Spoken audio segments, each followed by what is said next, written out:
Alright, so we're putting in a signal here, just through the air, coupled through a coil, and we're getting that signal through all of this. We got it first to the cap of the 66, and now just then we tested pin 3 going into the 75. So all of this in here is functional up to this point. So 75 may not be working, and it may not be working because of that. We'll see. But we're now into the audio side.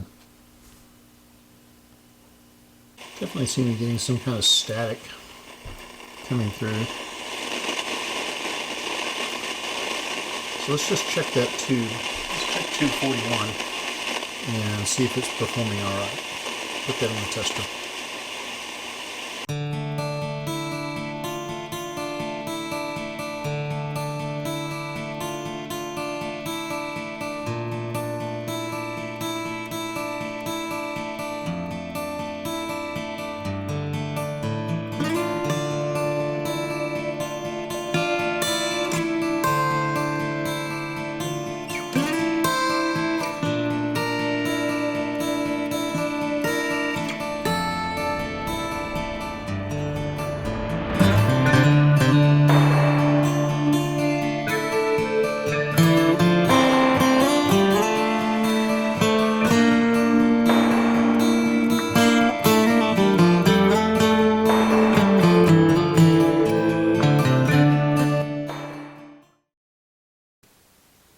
Okay, we're going to test tube 41 and 75 now. Now, on my tube tester here, it's got a chart that has a number of different types of tubes on it, but these are so old they basically are listed separately under a table you can look up online for obsolete tubes for this tester. Okay, so let's take a look. Let's do 41 first since we're at it. Which one is this? Here's 41. Okay, so 41 is going to be set. So the first number is a tube, the second number is a setting for the shunt, then we got filament, the selector switch, the levers that are up, and the levers that are down, and then the underline I'll explain in a minute. Okay, so we're going to set it at shunt at 33. Okay, filament at 6.3. 6.3. Then we're going to set the selector at 3, sitting at 3. Then we want up is 2, 3, and 4. Down is 1 and 5. Alright, and this is a 6-pin. So we got this one. Wait a second.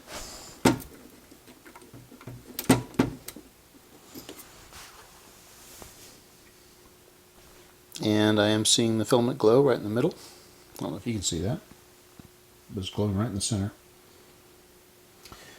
Okay, so the first thing I'm going to do is check the line. So I'm going to switch this to line adjust, and we can tweak this until it's right on the center. And go back to 3. Alright, so now what we're going to do is we're going to check for shorts. So what I'm going to do is reverse each of these and see if this light comes on. The one that's underlined should come on. So let's just see. The flash won't matter. Those are all okay. And try this one. Okay, so 5 lit up, but 1 did not. Well, 1 is lit up, sorry. 1 is lit, but so is 5. 5 is not really supposed to light up. So we may have a short on that one.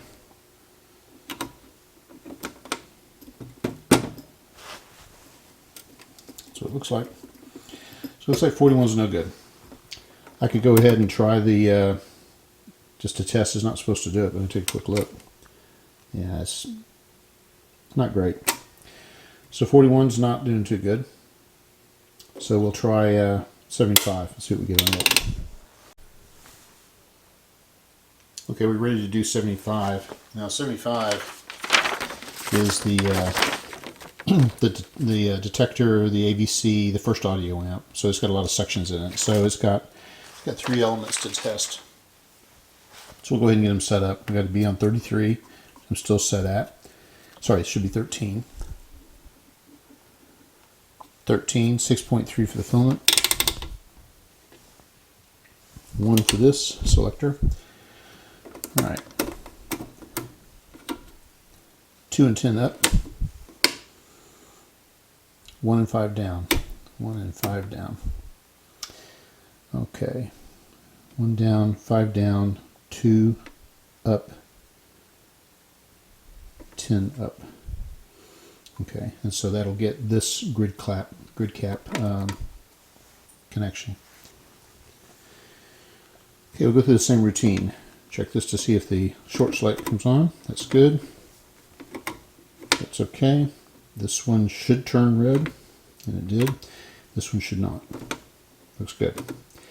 So now we can just check emissions. Whoa. And dropping like a rock.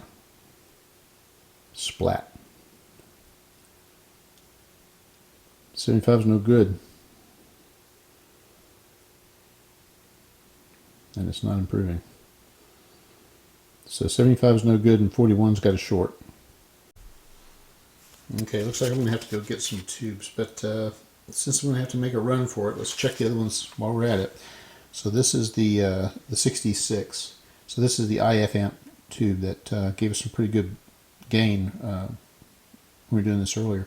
66 doesn't show up on my chart here, but I've got another version of this chart. So here, that's 66. There it is. 66 is right there. So we set the shunt at 30. Filament at 6.3. Selector at 3. 2, 3, 4, and 10 up. 2, 3, 4, and 10 up.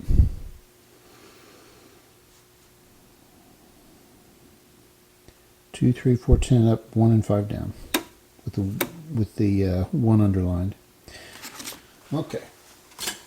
So, okay, this should glow. It does. Should not. Should not. Should not. Should not. Should not. That's a good sign. The smell line needs adjusting. That's fine. And then go to Merit. Look at that. We knew we were getting good reading on that, so it's reading about 64. Best tube I've tested so far. Okay, so that one's good.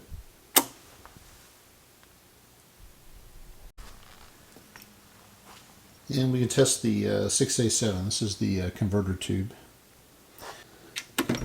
So we got that. No, no, and no. Okay, that's good. So now we can check the emission. Reasonably good. About 62. So that's the first test. Not quite as good as the others, but not terrible. So that's a 56 or so. Wouldn't hurt to replace it, but it should work. Okay. So finally, let's test the rectifier tube 80. So it's got dual diodes in it. Found 80 on this one, so it's got 2 tests with a switch difference right here. So we get it set up. The shunt at 55. Filament to 5 volts. This is why you turn the filament down when you're done, because if it stayed at 6.3, I might have left it in. If this had been like some of the other audio tubes I test, it might be 50, and I could blow this tube just plugging it in. So we have 5 here on the filament. I don't see the glow yet. I know it works. I think I know it works. Let's see what we get. This should glow. It does. This should not. It doesn't. Nothing. Looks like I may have one side of it out, but I don't see glow on anything here.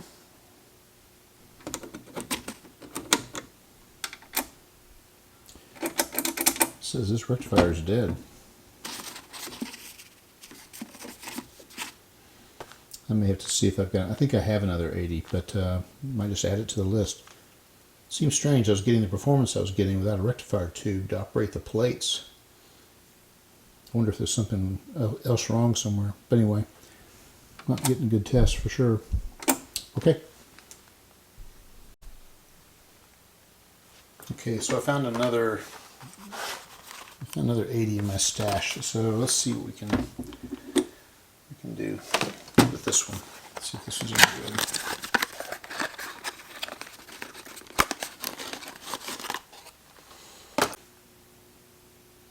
Anybody home?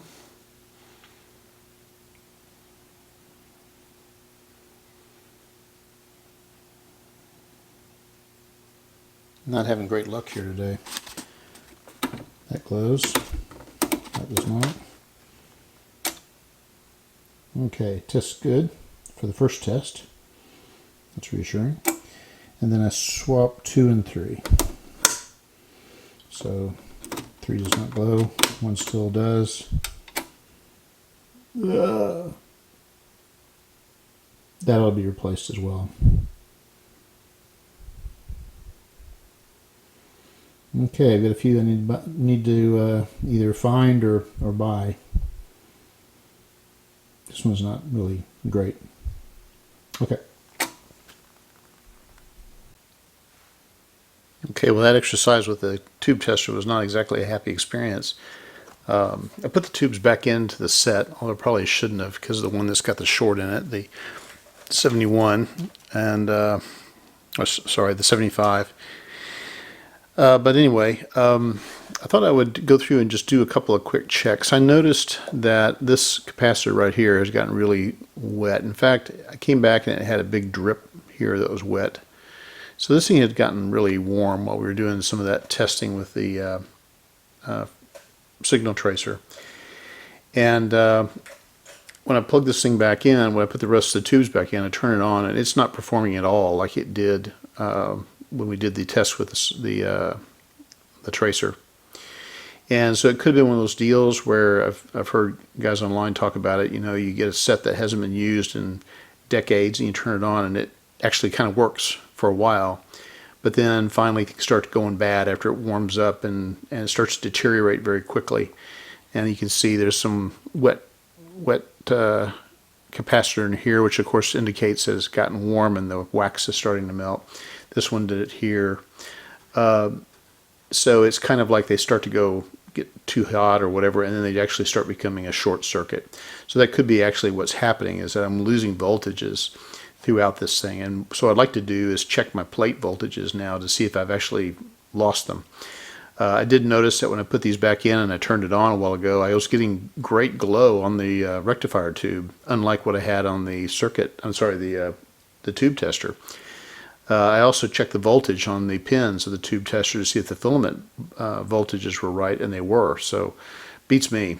But the tube seems to be glowing okay now. So what I want to do is I want to check to see what the plate voltages look like. But I thought I'd take just a moment to take a quick look at what we can get from this little tester here that I picked up not too long ago, just for grins, to see how this thing can help me check out some of the capacitors that are in here.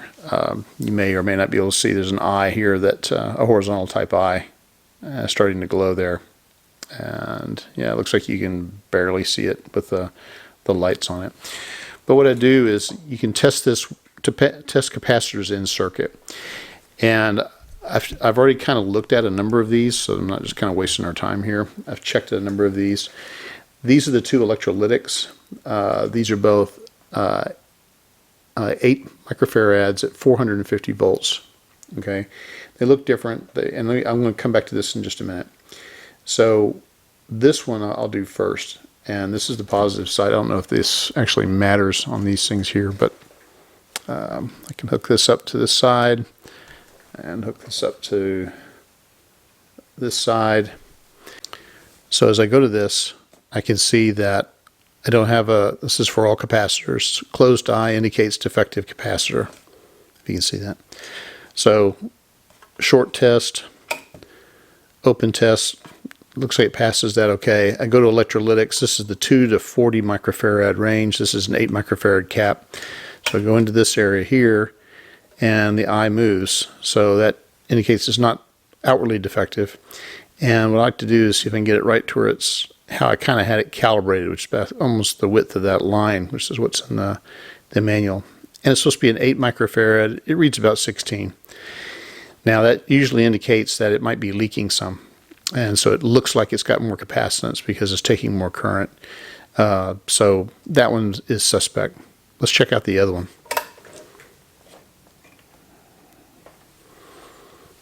So that one happens to be negative. I don't know if it matters with this tester, but I'll observe it. Okay, so I'm now on this blue one that we have over here. So I have the short seems okay. Open seems okay. Electrolytics only. The eye is not responding to turning this. So that indicates a defective capacitor. Okay, so what does that mean? Does it mean it's a short? Does it mean it's an open? Does it got just has no capacitance? I don't know. But this one is kind of an issue. So, and I've did this once before. So I was looking at this, and I was checking around some of the other capacitors. In fact, I do want to check one more right quick. I'm a little bit suspicious of the grid coupling capacitor that goes to the audio output tube, right? And that's this guy here. Just so you see. This one right here. This is a capacitor that couples the grid of the first audio, sorry, the plate of the first audio to the grid of the audio output tube. If that has gone leaky, then it'll put too much DC into this and destroy this tube. And maybe that's what's happened. So I'm going to want to check that capacitor before I put a new 41 in. So let's see what it shows us here. Like here, and red. There. Now let's see what we get. So open is okay, and short is okay. Got so excited, I thought we had found something.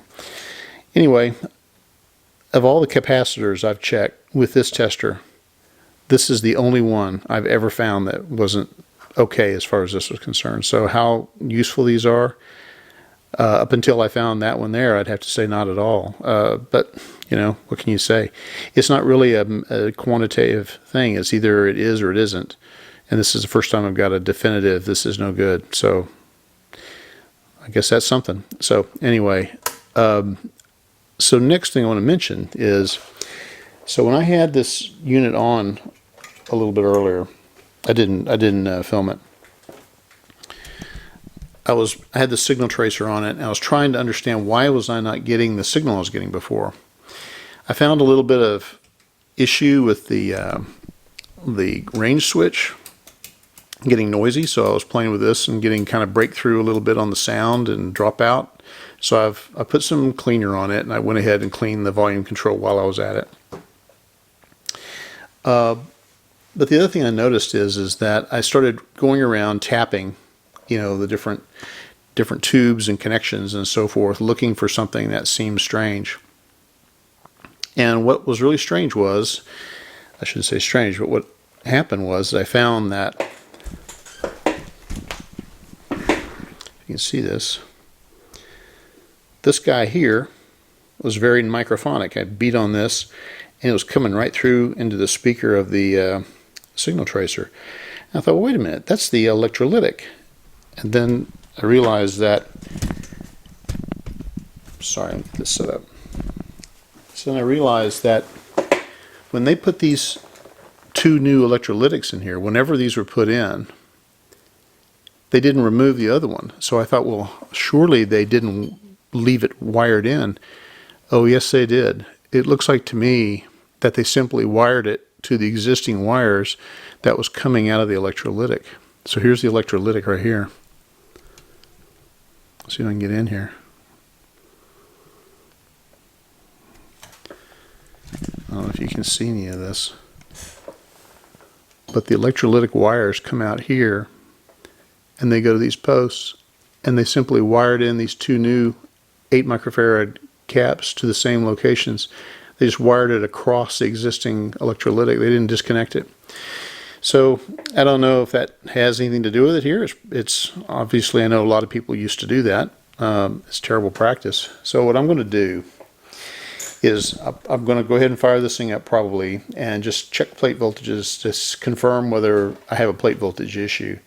And then what I'd like to do is go ahead and get these two capacitors replaced and disconnect the old electrolytics. That's the original 1937 electrolytic twin 8 microfarad caps that are in here, and replace these. I've got a couple of 10 500 volt electrolytics that I can put in here. So I'll put these in here. I may go ahead and change this, or measure it at least, but I'll probably change it.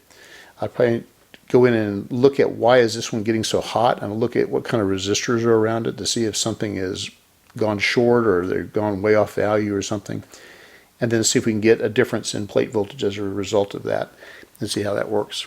All right, I'll come back when I get something set up.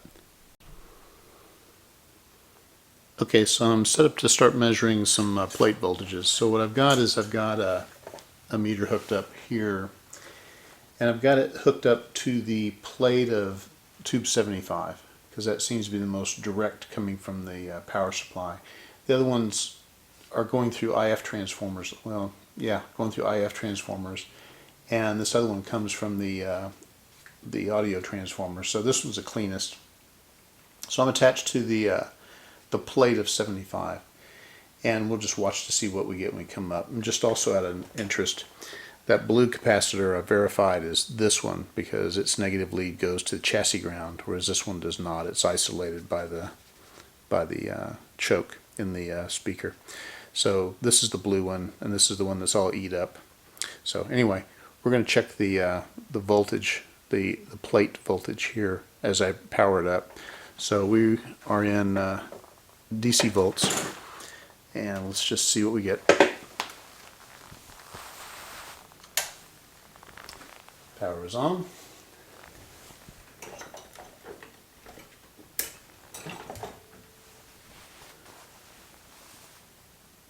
Plate voltage went up high, and then it's coming down. I guess as the tubes are starting to conduct. So 21.5 volts. You know, I don't know, it seems maybe a little low to me, huh? So anyway, something's pulling down the plate voltage, and so that gives us somewhere to start and something to start looking at. So we'll probably start looking at the capacitors, and then looking for resistors that are either too high or resistors that are leaking and so forth. But I'm probably going to start with getting these electrolytics out of here and disconnecting that old 83-year-old dual capacitor out of the circuit, and then we'll see what we get after that. And it'll take a while for me to get set up for that and do all that, but I'll bring you back when we're done. So a few minutes later, you can see that the voltage on the plate has doubled and is continuing to climb. So I don't know if there's a capacitor reforming or what's going on here. So it's definitely moving around, and it's going back up. Also want to make a comment. The other video I mentioned when I was showing the Payco capacitor tester that can test things, you know, in circuit, I made a mistake. I was saying that this was the grid capacitor for the audio output too. I was totally wrong. It was this one right here, and I then hooked it up against that tester, and it tests fine as well. But I'll probably go ahead and change that guy out just because he's got a high voltage on him, and if he goes out, he wrecks the audio output tube. So I'll be changing that one as well. Anyway, you can see what the plate voltage is doing. About 55 volts DC. Okay, I'll bring you back later. So I thought it'd be interesting to go in and check another voltage here before I tore this setup down. So I'm still set up to measure the plate voltage on tube 75, the detector tube.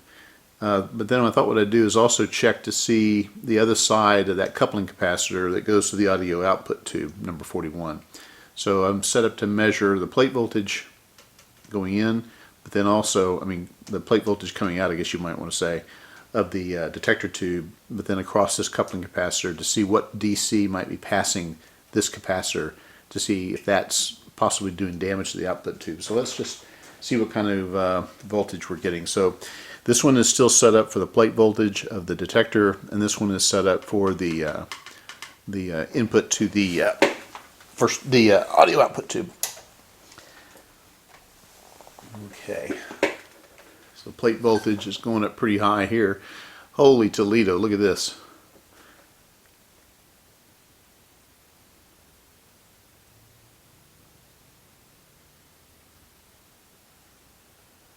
Wow.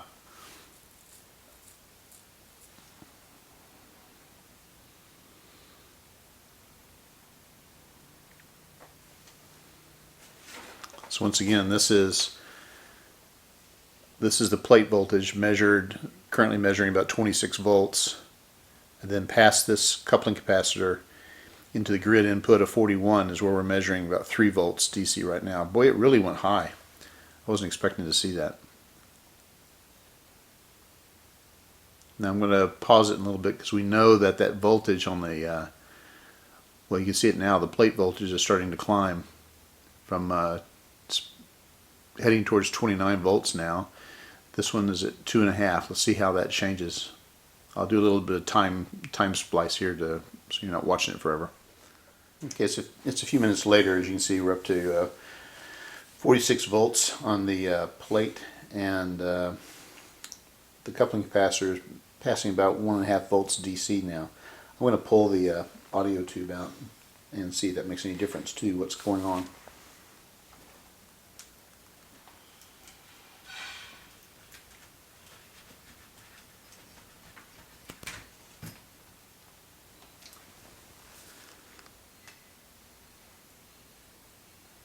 Look at that. Plate voltage doubled almost, and the coupling capacitor is passing 90 volts. It's a couple of minutes later, and you can see the plate voltage is pretty much holding rock solid now. It's not continuing to climb. It jumped up to 115 volts and seems to be holding there. And meanwhile, the voltage across that coupling capacitor is holding around 90 volts now, DC. Okay, for information, I'm going around measuring the plates of the tubes with the audio output tube out.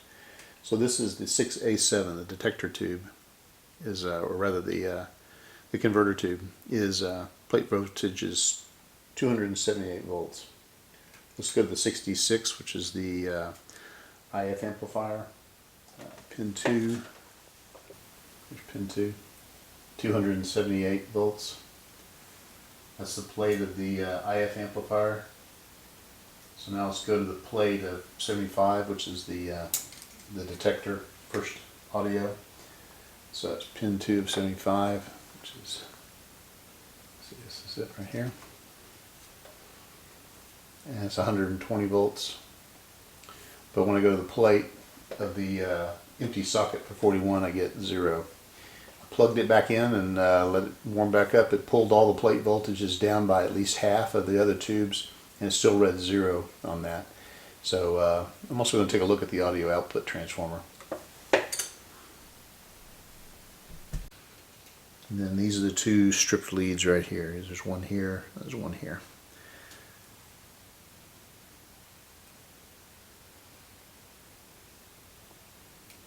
Let's see what we get. Open. Okay, so that's the problem. The audio output transformer is blown on the primary. It's burned through an open circuit. So that's pulling down all the plate voltage on 41 and all the other plates as well, shutting down the audio section and basically the whole rest of the radio. Okay, so I need to see what I can do about either finding a audio output transformer or seeing what else I can do. That's about all I can do until I get that problem fixed. Alright. Hope I can get it fixed. This is a neat radio. Okay, I'm working on getting the audio output transformer off of the speaker system. see if I can get this out of here and see if I can inspect it. I thought that was like where a bug had eaten through it. Maybe it's not. I don't know. We'll just get this thing off in here and we can see what we have. Let's get this thing off. These little tangs bend up. If I can do that without shoving it through the speaker coil, that'd be cone, that'd be fantastic. Okay, so here's the lead all cleaned and straightened out and tinned, ready to wrap the magnet wire around it. I've used some fine sandpaper to sand off the epoxy coating off the winding. And now I'll see if I can wrap it around this and get a solder connection and manage to get it back together without ripping it apart. We'll see.